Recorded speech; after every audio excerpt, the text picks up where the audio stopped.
comunicó conmigo para hacerme una entrevista para el diario argentino donde trabaja y para conocernos. Nos hicimos mutuamente entrevistas. Cuando salga la del diario, les contaré. Me hicieron muchas entrevistas para podcast, pero nunca una entrevista para la prensa escrita. Por eso me da ilusión que alguna vez suceda, para darle visibilidad a diseño y diáspora entre diseñadores que no usan los medios sociales. Los que están buscando cómo actualizarse profesionalmente usan los medios sociales y ya nos encontraron. Son ustedes los que nos siguen, los que hicieron de este podcast en poco tiempo el más escuchado de Latinoamérica. Algo que influyó es que hubo muchos listados de recomendaciones de podcast en diferentes blogs y en revistas online donde nos mencionan. Esas cosas ayudan a difundir este trabajo. Muchísimas gracias a todos los que nos recomiendan y a los que nos recomiendan a quienes entrevistar. Sin ese empuje, no seguiríamos con tantas ganas. Vayamos a la entrevistada de hoy. Ella es Luján Cambarier, una periodista argentina dedicada al diseño latinoamericano. Luján creó sus propios proyectos en colaboración con artesanos, publica sobre diseño y da clases a diseñadores. Mi nombre es Mariana Salgado, esto es Diseño y Diáspora.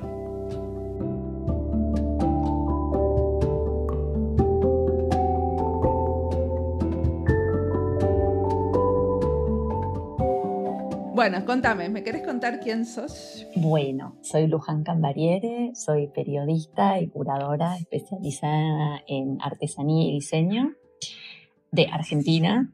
Bueno, soy autora también de 2 libros, El alma de los objetos, una mirada antropológica del diseño, de Editorial Paidós, y Mastercraft, sobre la importancia de trabajar con las manos y 10 ideas para lograrlo, de Penguin Random House. Y a la vez... Espera, ¿son todos diferentes? O sea, Mastercraft es un libro diferente que el otro. Sí, son 2 libros diferentes y de 2 editoriales diferentes. Perfecto. Y decime todo lo que tenemos para hablar, mira. ¿Cómo fue que...? Porque estudiaste periodismo, supongo. Sí, yo soy licenciada en periodismo y después estudié la carrera de comunicación social con la especialización en periodismo.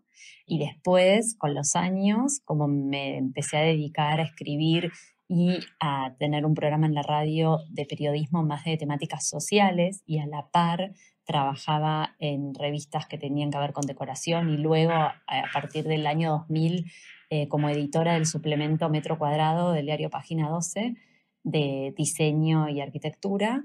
Bueno, hice un posgrado, una maestría en realidad, en un posgrado en el DICOM, en la FADU, de diseño y comunicación. Así que ahí completé un poco la parte... Con Lonchinotti, con Enrique. Exactamente, con Enrique, con el querido Enrique, que fue quien presentó mi libro en Malva, El alma de los objetos. Perfecto. Y entonces, ¿cómo fue esto que empezaste a interesarte en el diseño? ¿De dónde viene? ¿Viene de la cuna? ¿Viene de...? Mira, siempre me apasionaron los objetos y el diseño desde muy chiquita, sí voy a decir verdad. Pero después, bueno, me tomó el tema de... Yo iba a estudiar letras, después como me apasionaba la parte de comunicación, seguí comunicación, digamos, entiendo que realmente mi oficio es el escribir, pero bueno, lo importante, yo siempre aclaro un poco a veces la diferencia entre el don que creo que cada persona tiene y el oficio, ¿no? Para mí, mi don, lo digo humildemente, es el de la comunicación, la primera acepción de la palabra, que es poner en común, y eso yo lo ejerzo tanto desde el periodismo como desde el diseño, en mi trabajo de curaduría o en los talleres que también organizo, el poner en común técnicas, materiales, imaginarios, ¿no? Entonces, volviendo a tu pregunta, yo arranqué en periodismo gráfico sobre todo, y trabajé durante muchos años en la revista El Decoración. A raíz de eso me llaman de Página 12 para reorganizar el suplemento, que ellos querían hacerlo relativo a la decoración también, y yo les propuse que no, que realmente después de muchos años de escribir de decoración, lo digo un poco en chiste y bastante en verdad, ¿no? Realmente creo que veía un decorador y lo mataba, porque era, en nuestro país sobre todo, es una profesión, que me disculpen los que no son así, pero bastante frívola y vacía de contenido. Y la disciplina del diseño es amplísima, ¿no? Si pensás que diseño, como yo siempre explico, es desde una cuchara, un avión, pasando por instrumental quirúrgico. Bueno, es amplísimo, y bueno, y Página 12 es un diario muy político, entonces dan mucha libertad en los suplementos cuando vos sos especializado en el tema, con lo cual me dijeron que si yo consideraba que podía escribir todos los sábados sobre diseño, que lo hiciera. Esto fue en el 2000, y yo les expliqué que sí, que iba a poder escribir mucho más si era de diseño más que de decoración, con lo cual ahí arranqué.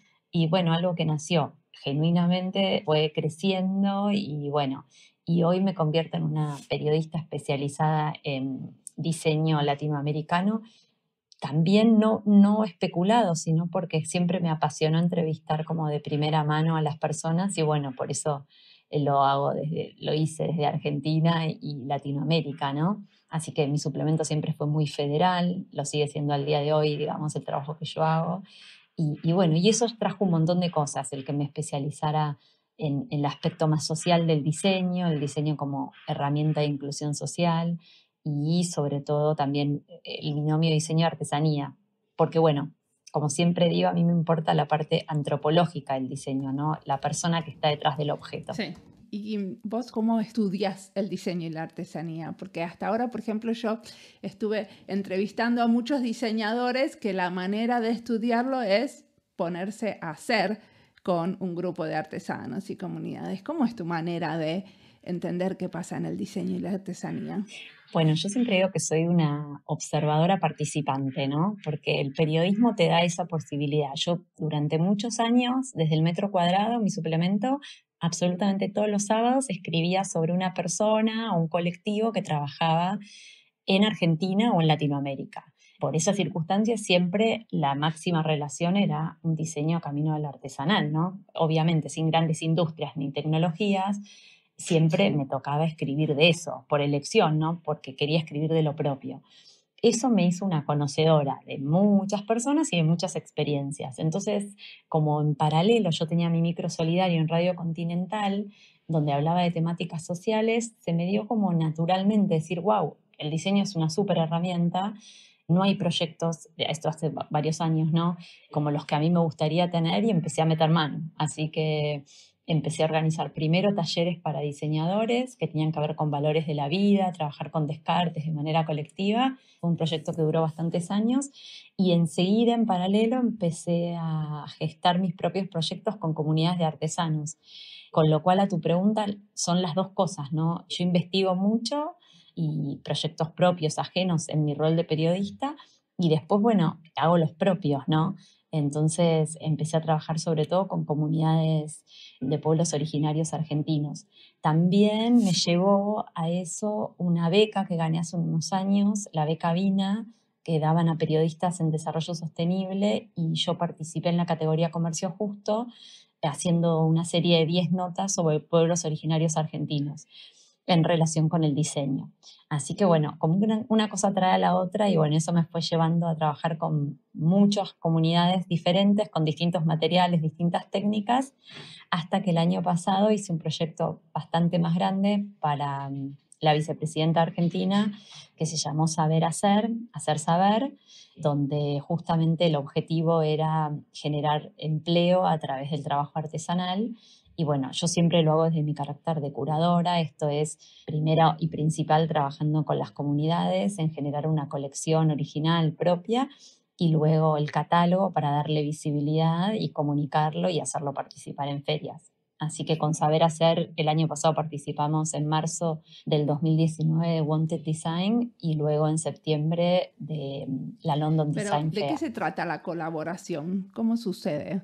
O sea, es que vos vas y elegís algunas de las cosas que están haciendo los artesanos, o trabajan sobre productos juntos. ¿Qué es lo que hacen? Mira, eso es bastante variado. Yo le llamo transferencia de diseño, tomando una terminología de la profesora Beatriz Galán de la FADU, que fue la directora de mi tesis, justamente de diseño social en la maestría de Beatriz. Aprendí mucho en ese sentido. Pero, como yo siempre digo, como es un escenario nuevo, el del binomio diseño y artesanía, que se está un poco haciendo, ¿no?, en este momento, uno va articulando sus propios mecanismos, ¿no? Y siempre digo que quizás son escenarios donde hoy por hoy es un 10% de diseño menos y 90% de empatía, de sensibilidad. Así que a tu pregunta, en realidad depende con el grupo de artesanos que me toca trabajar. En mi rol de curadora, sí, yo trato de generar colecciones o un proyecto. Entonces, a veces viajo con diseñadores, entonces es una co-creación entre los diseñadores que yo invito y los artesanos. A veces no tengo esa posibilidad de viajar con diseñadores y me toca a mí como curadora tratar de ver dentro de la propuesta que los artesanos ya tienen, de quizás mejorar algunas cuestiones o que tienen que ver desde, no sé, paleta de colores, morfología de las piezas, familia de objetos. A veces ni siquiera los proyectos y los productos son impecables, pero le falta comunicación, le falta un buen packaging. O sea, es súper diverso, no hay un modo, ¿no? Es encontrarte con la comunidad, con la realidad y en base a eso trabajar. Te puedo poner ejemplos. Por ejemplo, a mí me fascina la comunidad Chanel. Yo tengo un trabajo muy grande hecho con ellos y sus máscaras. Están hechas, son preciosas, están hechas en palo borracho, pintadas a mano íntegramente. Y bueno, eso es una pieza que es maravillosa, que no tiene nada, vos no le podés aportar realmente nada, tiene un virtuosismo fantástico. Pero bueno, ahí no son conocidas, aún en nuestro país la gente no las conoce, están muy alejados. Entonces ahí mi trabajo pasa más por la comunicación, por dar visibilidad, por documentar. Por supuesto son máscaras que no tienen, son difíciles de colgar, no está ese aspecto tenido en cuenta ni el packaging, así que trabajé en eso. O sea, depende con la comunidad con la que te encuentres, desde lo que puede aportar el mundo del diseño, es mi trabajo, ¿no? Claro. Y cuando trabajas en estos talleres con diseñadores, ¿no? Que entendí que últimamente tus talleres son como muy populares entre algunos diseñadores. ¿Qué tipos de cosas hacen? Sí, son populares porque lo digo con mucho cariño y amor, así, sin falsa modestia, porque yo siempre digo que yo, por supuesto, amo a los diseñadores, por eso me dedico a eso, pero también desde ese lugar a veces soy crítica y por ahí leen poco, investigan poco en líneas generales, ¿no? En la universidad, entonces yo siempre propongo mis talleres desde el contenido, ¿no? Ya sean valores de la vida o ya sean temáticas, digamos, si voy a trabajar con pueblos originarios, mucha información. Lo primero es eso, llenarlos de información, de mis investigaciones, compartírselas, ¿no? Saber con lo que uno está tratando. Y luego siempre me gusta trabajar de manera colectiva, de manera bien inmersiva, 5 días, 3 días de trabajo intenso, donde se comparten las ideas, se experimenta. Yo siempre digo que cuando uno comparte una idea sobre la mesa siempre es más interesante y se redobla la apuesta, ¿no? Cosas que a veces el diseñador así independiente es más solo o egocéntrico o esas cuestiones, ¿no? Entonces, bueno, un poco esos son mis pilares. Y entonces son momentos muy lindos, ¿no? De mucha sinergia. El último particularmente fue para Saber Hacer, donde invité a 10 diseñadores que fueron alumnos míos de otros talleres y les propuse trabajar con distintas artesanías clásicas argentinas, con chaguar, con fibra de carandillo, con palo santo, y rediseñar con eso, reusar esas piezas para generar nuevos productos. Y bueno, surgieron muchas piezas porque es súper interesante, vos sabés, Mariana, el trabajo colectivo, ¿no? Y dialogando y comunicándose y compartiendo. Así que creo que ese es un poco el éxito. O sea, estos son como diseñadores que también son empresarios y venden esos productos después o los desarrollan como... No, en este caso fue un taller especial, como yo como curadora de este programa Saber Hacer. En un principio quería llevarlos a las distintas comunidades, después no hubo presupuesto, viste que en nuestro país es lo que uno desea y después lo posible. Sí. Y entonces, como no hubo presupuesto para viajar con cada uno a distintas comunidades que yo había seleccionado, lo que hice fue comprar las artesanías y llevarlas a Ático, mi espacio, mi escuela en Tigre, y durante 3 días invité y el programa les pagó a estos diseñadores por experimentar con esas piezas. Y de ahí surgieron productos. Y luego el programa los presentó y, digamos, como que cada uno ganó su parte, ¿no? Para el programa fue tener productos innovadores y para los diseñadores, bueno, se les pagó esta experiencia de workshop experimental. ¿Y quién pagaba este programa? El gobierno. Genial. Y después hacían una exposición, supongo. Eso es lo que te conté que participamos junto con algunos de estos productos en Wanted Design en marzo. en mayo del 2019 y en la London Design Fair. Sí, un lujo el programa fue puente entre diseñadores, artesanos y bueno, y la realidad que nosotros vivimos en Argentina. Sí, fue un lujo. Y contame, esto de que todos los sábados tenías, me encantó la idea de todos los sábados escribías sobre un colectivo nuevo y diferente de Latinoamérica de diseño. ¿Qué te sorprendió cuando empezaste a investigar lo que pasa en el diseño latinoamericano? Y en realidad, bueno, esa es un poco la pregunta siempre del millón, ¿no? A que nos hacen a los periodistas, que está buenísimo, un poco cuál es el ADN al sur del mundo, ¿no? Y bueno, yo después de 20 años de escribir sobre eso, lo resumí en el tercer capítulo de mi libro, en mi libro El alma de los objetos, el ADN al sur. Porque al principio para mí tenía que ver con materiales, viste que también los tenemos, con ciertas tecnologías, pero después yo siempre digo que fue encontrando ciertos ingredientes que tienen que ver con el diseño al sur. El primero y principal para mí es el mínimo recurso, que es el máximo, la imaginación. Nosotros somos terriblemente recursivos y eso es muy interesante. Y bueno, como yo soy apasionada por las palabras, descubrí que como buena periodista que tenemos hasta terminologías diferentes, ¿no? El jeitinho brasilero, el recurso o el rebusque argentino, colombiano, la busquilla chilena hablan de lo mismo, ¿no? Que somos terriblemente recursivos. A la vez, otro aspecto que tiene esa palabra es que es súper positiva, como que somos creativos, pero también tiene una cuestión de no santa, de atado con alambre, ¿viste? De no hecho a la perfección, ¿no? Que habla también de nosotros y, como yo digo, a veces de nuestra tortícolis intelectual, de esto de ser siempre muy inseguros y estar mirando lo que pasa en otros lados, ¿no? Porque, bueno, si lo atamos con alambre y lo hacemos muchas veces es porque es la posibilidad que tenemos, no porque seamos unos chantas o no nos interese perfeccionarnos. Muchas veces es así. Bueno, pero está el mito ese de que somos más creativos porque no están todos los recursos dados. Y yo creo que en general, y lo vivís en la experiencia, bueno, yo lo vivo en la experiencia personal. En este momento estoy viviendo en Berlín y me tardé 4 meses en poder volver por la pandemia y estas cuestiones. Y sí, nosotros, las cosas no son fáciles y en sí, en general en Latinoamérica, uno se rebusca para poder que las cosas sucedan, ¿no? Yo tengo una mirada bastante, ¿cómo te puedo explicar? Crítica con eso, cuando, si bien no se puede generalizar, también me da mucha pena cuando, o mismo argentinos viven en otros países, o en general, o europeos o americanos critican a Latinoamérica, porque me parece que a veces, si bien no es en todos los casos, por supuesto, por eso estas generaciones son complicadas, nosotros, si pudiéramos tener la posibilidad de que las cosas, no sé, tener las tecnologías que quisiéramos tener, o los materiales, o los modos, o las posibilidades, no sé si buscaríamos siempre otra segunda vuelta. Muchas veces lo hacemos porque no tenemos esos materiales, porque no tenemos esas tecnologías, porque no tenemos acceso a muchas cosas, y bueno, y seguimos intentando, ¿no? Entonces, no sé, no soy tan crítica con... a veces me parece que es difícil, por eso hablo de la tortícolis intelectual, juzgarnos con los ojos de otros paradigmas, ¿no?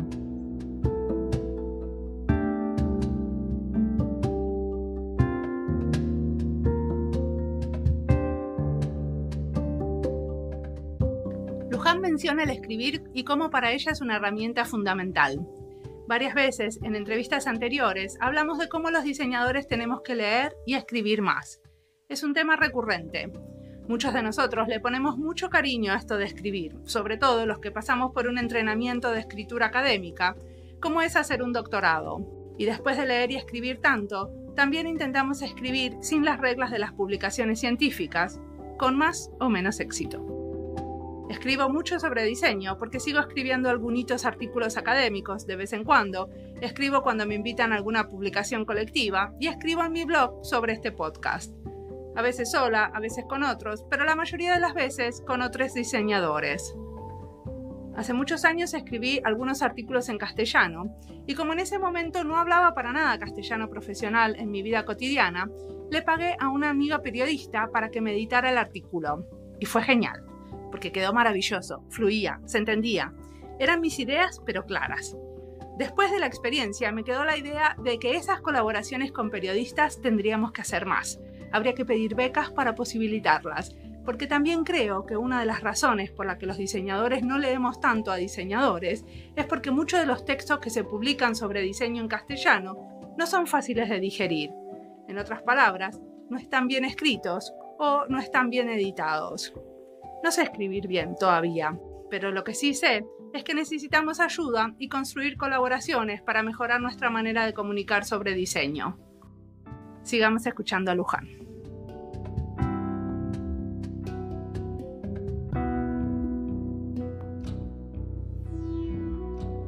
Pero entonces, ¿cuáles son los paradigmas que llevan el diseño en Latinoamérica? Y yo creo que es el binomio justamente, es dejar de enseñar en las universidades o este paradigma más europeo de un diseñador centrado en la industria o en tecnologías que no tenemos y amigarnos con la idea de vínculos con poblaciones vulnerables, vínculos con artesanos, la importancia del trabajo manual.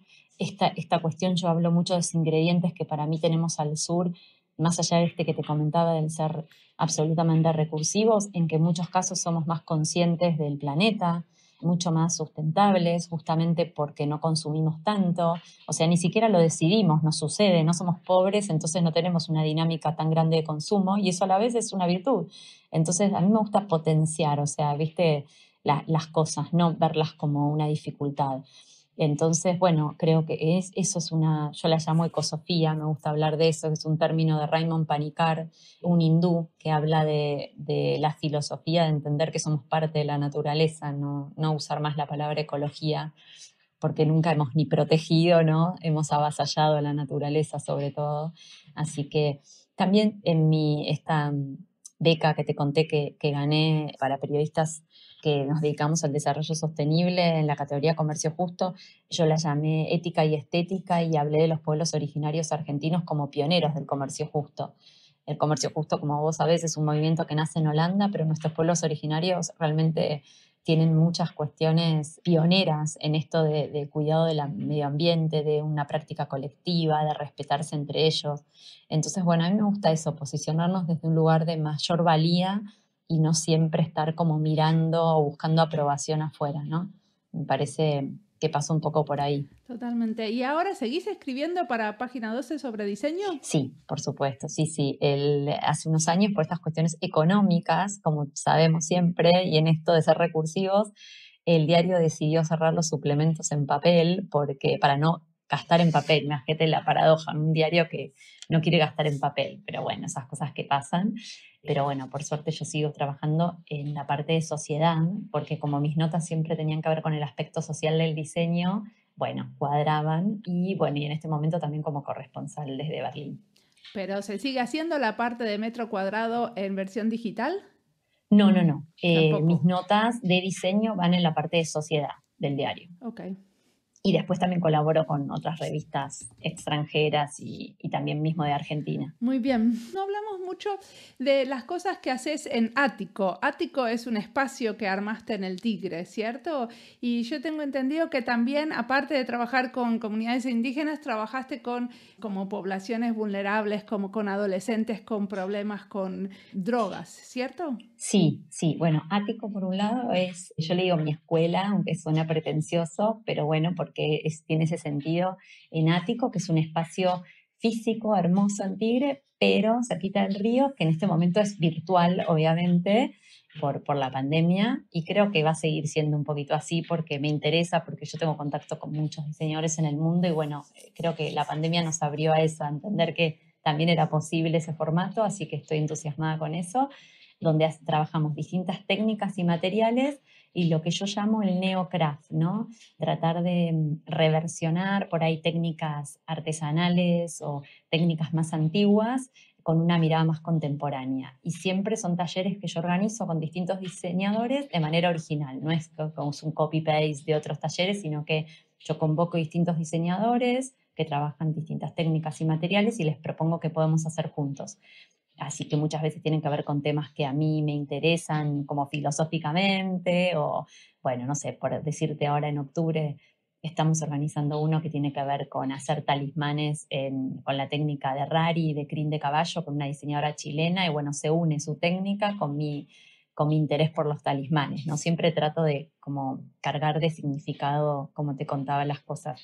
Y sí, por otro lado, en paralelo me gusta trabajar en proyectos de diseño social, y hace más de 10 años que voy a una granja de adictos en recuperación en Argentina, siempre con distintos diseñadores industriales, donde trabajamos en talleres, particularmente con pallets, que es el material que la empresa nos dona, y si no con otros, para generar productos que ellos aprenden principalmente y luego tienen la posibilidad de vender. ¿Y qué tipo de productos salieron? Y con el pallet de todo, desde, bueno, la población de adictos en recuperación tiene bastantes características bastante particulares, en el sentido que son súper extremadamente ansiosos, no por la patología, muchas veces la motricidad fina es algo complejo, entonces por eso te digo que a veces es 10% de diseño y 90% de empatía, de recursos, ¿no? De otras cuestiones. Entonces, bueno, con pallets hemos hecho desde veladores, floreros, un metegol, mesas, sillas, absolutamente de todo. Y bueno, siempre por el hecho de buscar materia prima gratis, ¿no? Que es un poco la idea. Genial. ¿Y qué te está inspirando en este momento? ¿Qué estás mirando, qué estás leyendo, qué estás escuchando que te interese? Y mira, sobre todo estoy muy fascinada. La cuarentena, si bien es durísima y fue muy complicada en varios aspectos personales, en lo laboral me trajo un regalo que tiene que ver con que, bueno, cuando uno hace un libro, viste que es como un hijo, sobre todo yo deseé mucho mi libro, El alma de los objetos, una mirada antropológica del diseño, y son 20 años de mis investigaciones en diseño, y bueno, un poco como que lo parí, lo lancé al mundo y ahí quedó, ¿no? No es que quedó, fue andando. Y con la cuarentena me di el lujo de poder organizar unos seminarios que no lo había pensado antes sobre el libro y tener contacto de primera mano con diseñadores latinoamericanos de todo el mundo. Así que estoy fascinada hoy por hoy con eso, con el compartir con ellos mis investigaciones, con el debate y con descubrir que, bueno, que muchos de ellos, sobre todo los que se encuentran, no sé, tengo desde colombianos en Japón, peruanos en Berlín, en Holanda, y lo que más me agradecen, además de descubrir esa mirada antropológica y la energía de los objetos, esta cuestión del ADN al sur, ¿no? Son personas que eligieron emigrar, estudiar en otros países, al principio como que tomaron todo lo de la cultura por lógica, por supuesto, a la que habían llegado, y después con un poquitito más de años y egresados de las universidades se empezaron a plantear, bueno, yo como latinoamericano, ¿qué? ¿No? ¿Qué tomo? ¿Qué dejo? ¿Qué muestro de mío?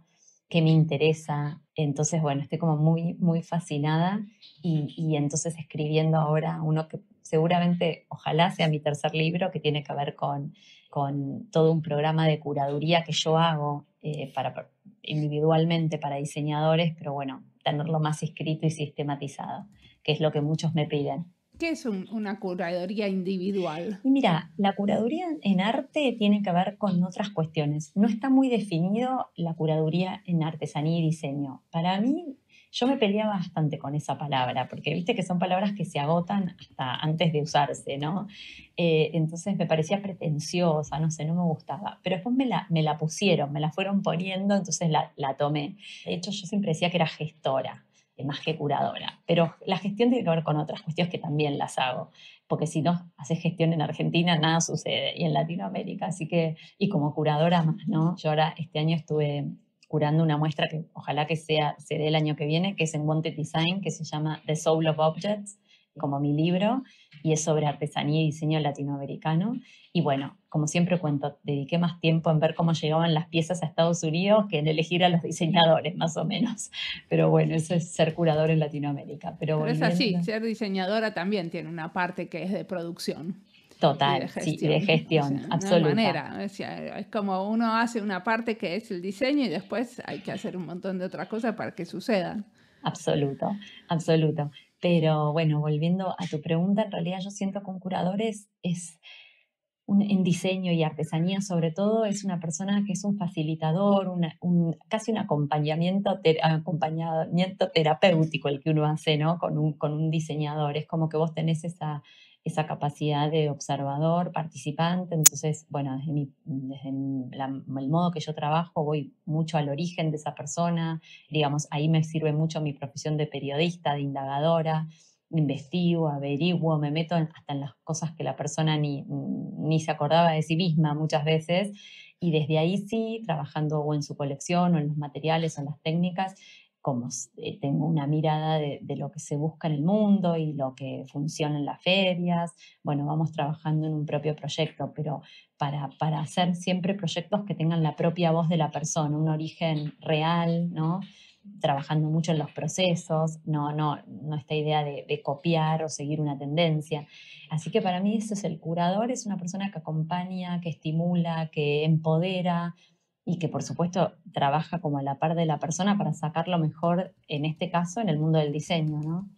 Claro, una especie así como, bueno, en Argentina que vamos tanto a los psicoanalistas, es una especie de psicoanalista, pero en vez de trabajar sobre lo que pasa, trabaja sobre la obra. Absolutamente, sí, por ello te decía que es como un acompañante terapéutico, porque no solo vas al origen de la persona y por qué hace lo que hace y quiénes serán sus familias, y bueno, yo trabajo mucho con la niñez y el juego en la niñez y un montón de esas cosas. Después también está esta cuestión de acompañarlo para que eso se materialice, ¿no? Que también es como la segunda parte, bueno, ok, este es mi origen, esto es lo que quiero hacer, esto es lo que soy y ahora cómo lo hago. Y en mi caso, que me importa mucho que las colecciones y las piezas tengan una identidad y un alma, también trabajamos en eso. Y por supuesto en la parte de comunicarlas, porque ese es otro aspecto de mi profesión. Y bueno, como yo siempre digo, hay que saber hacer y hacer saber, ¿no? En el mundo globalizado. Entonces, también es importante cómo se comunican las cosas que uno hace, ¿no? Espera, a ver, de vuelta, me lo decís de vuelta, saber hacer y cómo es. Es un trabalenguas que me encanta, que yo A ver. siempre hace muchos años que digo para justificar mi profesión, porque como yo soy periodista y también, como dicen muchos ya, casi diseñadora, seguro curadora y gestora, yo siempre digo que es importante saber hacer y hacer saber en el mundo del diseño. Como de alguna forma estar consciente de lo que uno hizo. Porque eso es lo que nos falta a los diseñadores, que muchas veces hacen cosas maravillosas, pero no saben articularlas y explicarlas. Y comunicarlas, ¿no? Y Porque a veces en comunicarlas, el sí. mundo, te guste o no, creo que antes podía funcionar este diseñador apasionado que, mm, que quería estar como aislado y que no le importaba, digamos, comunicar sus cosas. Pero hoy por hoy creo que, no sé, me animo a decir que es casi imposible no poder no comunicar lo que vos hacés para venderlo, ¿no? Es como nos guste o no, nos toca a todos, ¿no? Yo como escritora también tengo que vender mi libro. O sea, y ya lo hice. Podría decir, bueno, ya mi aporte está y fin, ¿no? Y no, y me toca poner en Instagram, comunicar, dar charlas, o sea, estamos todos en este baile de la comunicación. O sea, en un mundo que todos diseñan y todos comunican, es difícil, pero hay que hacerlo. Muy bien. ¿Y el futuro? ¿Qué te ves haciendo? ¿Qué te gustaría hacer? Y ahora estoy en un proceso de mudanza a Berlín, así que un pie en Argentina y un pie en Europa, así que ese es mi gran desafío. Me pretendo como puente entre Latinoamérica y Europa. Ese es un trabajo que vengo haciendo hace un tiempo y me interesa mucho.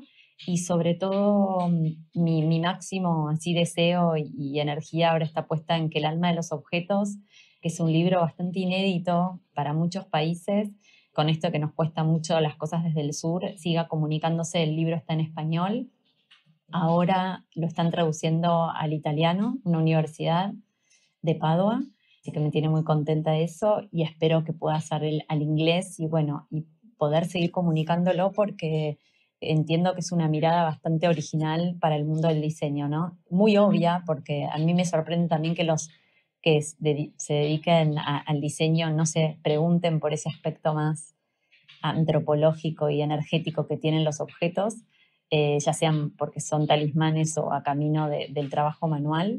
Pero bueno, eso es lo que nos conecta al común de las personas con los objetos y el diseño, esa energía que tienen o no tienen y que te hacen vibrar o no. Entonces, eso es a lo que me he dedicado más de 20 años, a investigar eso antropológicamente, así que esa mirada es la que intento poder transmitir a otros lugares y a otros estudiantes y diseñadores. Bueno, nosotros estudiamos el trabajo de muchos antropólogos, sobre todo los que hicimos investigación y diseño. Muchísimo de lo que nosotros miramos y leemos es el trabajo de antropólogos. Sí, no digo que no, pero en líneas generales hay bastante falencia. Cuando uno dice, es como hablar de periodismo social y te dicen, bueno, el periodismo social, sí, a veces uno recalca cosas porque no suceden en general.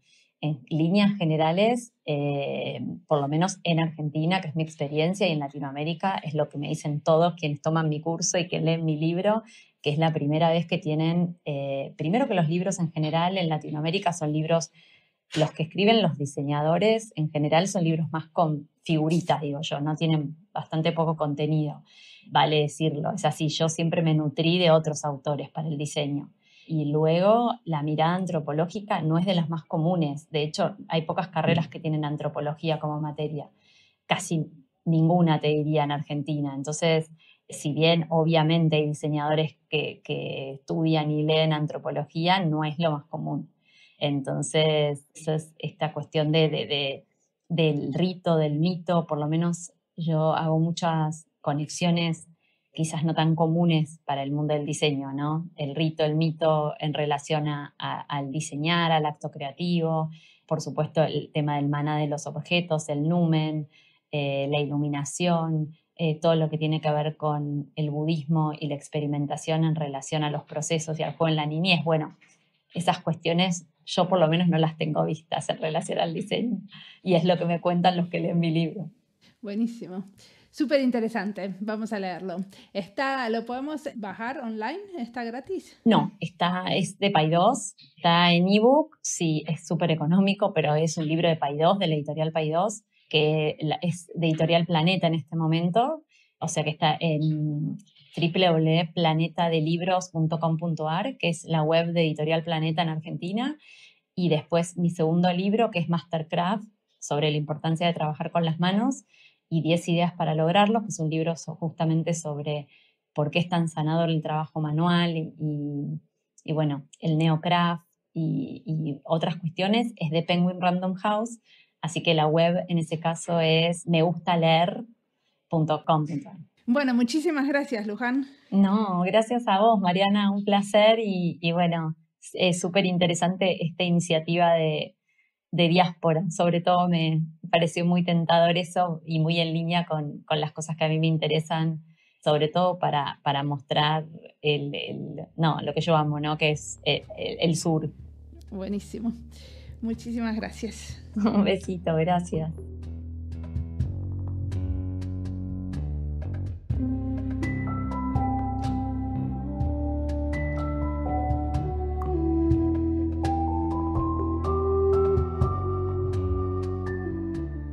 En 16 entrevistas previas hablamos del diseñar con comunidades indígenas, y la mayoría son comunidades de artesanos. Por eso, esta entrevista va a ser parte de esa lista. La van a encontrar en Spotify y se llama Comunidades Indígenas y Diseño. Es una documentación de experiencias en Colombia, México, El Salvador, Guatemala, Argentina, Paraguay y Estados Unidos. Hay muchos modelos de colaboración diferentes, están los que se dedican a armar proyectos desde la universidad, como es el caso de la Universidad de San Juan, en Argentina, que ya por varios años trabaja con las comunidades locales, o el caso de C Innova, que organiza los summits de diseño en varios países de Latinoamérica. Y ahora les doy una primicia. Sobre este tema vamos a hacer una serie, conjuntamente con Pedro Reynolds Cuellar, el diseñador e investigador colombiano, haciendo su doctorado sobre cómo se conectan las tradiciones indígenas con el diseño. Vamos a contar más sobre estas series temáticas que empezamos a armar este año en el episodio número 200. Sí, pronto llegamos al 200 y queremos festejar contándoles cómo vamos a diseñar o codiseñar este podcast con otros. Y los otros serán los que arman estas series temáticas conmigo. Vamos a entrevistarte a varios y vamos a pensar el futuro de diseño y diáspora como nos gusta, colaborativamente. No se pierdan el próximo episodio, un panel con nuestros futuros colaboradores. Como siempre, la música del podcast es de Antonio Zimmerman. El diseño de sonido es de Andy Fechi. Este podcast está publicado con licencias para el bien común con atribución. Esto fue Diseño y Diáspora. Pueden seguirnos en nuestras redes sociales, en Instagram o Twitter, o visitar nuestra página web diseñoydiaspora.org. No se olviden de recomendarnos. Nos escuchamos en la próxima.